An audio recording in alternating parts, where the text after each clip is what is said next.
German defense contractor Hensoldt has offered to take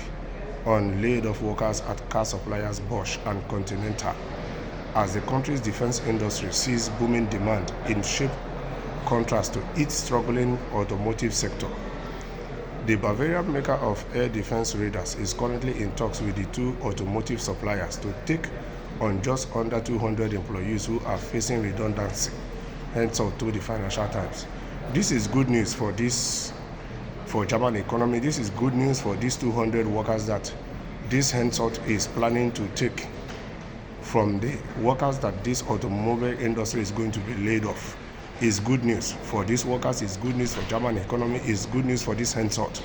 because Hensoldt will be making money, these workers will have employment, and these workers will be able to contribute through their own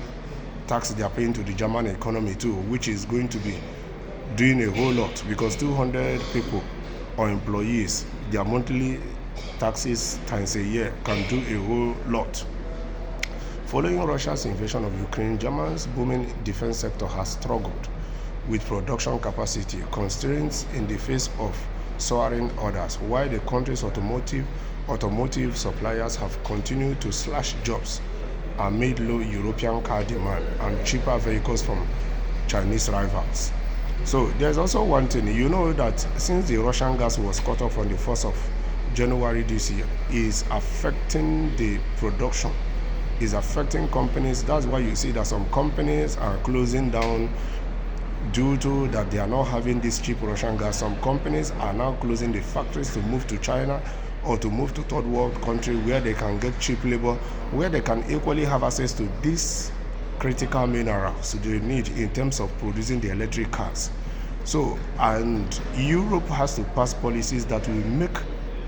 the European market, the European economies competitive in all ramifications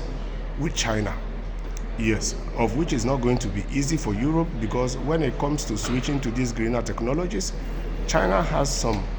percentage of these critical or natural minerals they need when it comes to transition to this greener technology, of which most countries in Europe here don't have. And that is why it's not going to be easy for the European Union to allow America or Donald Trump to have a total control or be the sole one doing business with Greenland, because Greenland is endowed with the natural resources that the EU needs